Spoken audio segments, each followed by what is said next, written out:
Number 7, क्या आप कश्मीर की आजादी के लिए कोई डेडलाइन दे सकते हैं? हर चीज की आपके पास डेडलाइन होती है ना कि इतने अरसे में ये कर देंगे, फिर ये कर देंगे, फिर ये कर देंगे। क्या कश्मीर की आजादी का कोई रोड मैप आपके पास है और उसकी कोई डेडलाइन आप दे सकते हैं? क्योंकि 78 साल से आपका दावा है कि आप कश्मीर आजाद करवाएंगे। नंबर 8, आज तक आईने पाकिस्तान की सबसे ज्यादा खिलाफ वर्जी पाकिस्तान के किस इदारे ने की? इसका जवाब भी दे दें। नंबर 9, क्या आप यह बता सकते हैं कि आलमी मुलाकातों में कौन कौन से जमहूरी ममालिक अपने आर्मी चीफ को साथ लेकर जाते हैं? कल जो मुलाकात हुई वहां पे डेविस में, स्विट्जरलैंड में, वहां पाकिस्तान के फील्ड मार्शल गए हुए थे शहबाज शरीफ आपके साथ। आप बता सकते हैं कि और कितने ममालिक हैं जो अपने आर्मी चीफ को अपने साथ लेकर आए उस मुलाकात में? नंबर 10, अमरीकी वजीर खारजा मार्को रूबियो ने यह दावा किया कि पाकिस्तान ने अपनी फौज गजा भिजवाने के लिए खुद ऑफर की है और लिखकर ऑफर की है। इसकी क्या वजह है?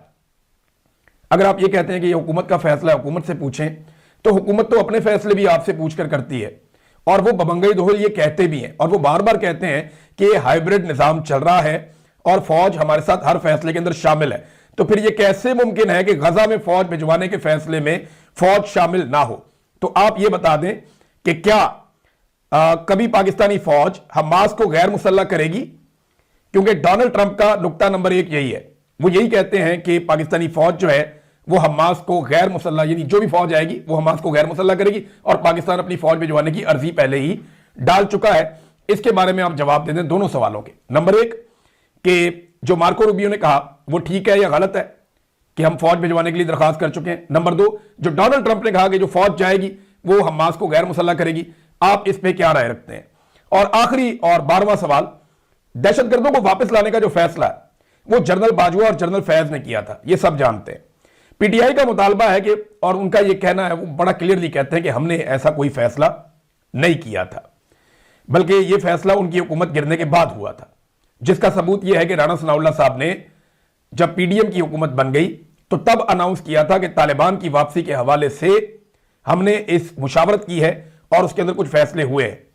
अब सवाल यह पैदा होता है कि अगर तो यह फैसला पाकिस्तान तहरीक इंसाफ ने किया था या बाद की हुकूमत ने किया था, तो तमाम हुकूमती मुलाकातों की मीटिंग्स के जो मिनट्स होते हैं वो मौजूद होते हैं। तहरीक इंसाफ का चैलेंज है कि आप वो मिनट्स निकालें और साबित करें कि यह फैसला पीटीआई ने किया था। हालांकि जो शवाहिद मौजूद हैं वो ये बताते हैं कि यह फैसला पाकिस्तान तहरीक इंसाफ की हुकूमत गिरने के बाद हुआ, दहशतगर्द भी उनकी हुकूमत गिराने के बाद लाए गए और इसकी शदीद मुखालफत मुराद सईद ने और पाकिस्तान तहरीक इंसाफ ने की थी। मैंने खुद भी इस पे बहुत सारे वीलॉग किए थे। तो डीजीआईएसपीआर से जानना चाहते हैं कि दहशतगर्दों को लाने वाले इन जर्नैलों से क्या आज तक कोई पूछगछ हुई या नहीं हुई? तो ये वो चंद 12 सवाल आते हैं। पूछने को तो मैं 1200 सवाल पूछ सकता हूं, मैं अपने बारे में पूछूं तो 15-20 सवाल पूछ सकता हूं, लेकिन डीजीआईएसपीआर साहब को इन सवालात के जवाब देने चाहिए और ये जवाब मैं नहीं, पूरी कौम जानना चाहती है। हमें पता तो चले कि एक्चुअली आप हर दफा अपना कोई ना कोई बयानियां बता देते हैं, कभी हमारे सवालों के जवाब दीजिए। ये वो सवाल है जो आपके सामने बैठकर करना शायद मुश्किल हो जाता है, लेकिन मैं उम्मीद करता हूं कि शुगर कोटिंग करके या किसी भी तरह इनको नरम करके इन सवालात को डीजीआईएसपीआर तक हमारे जो दोस्त आज जाएंगे मुलाकात करने के लिए वो किसी ना किसी तरह पहुंचाएंगे और उनके अपने जहन में भी बहुत सारे सवालात होंगे, करंट अफेयर से मुताल्लिक भी, बाकी चीजों से मुताल्लिक भी।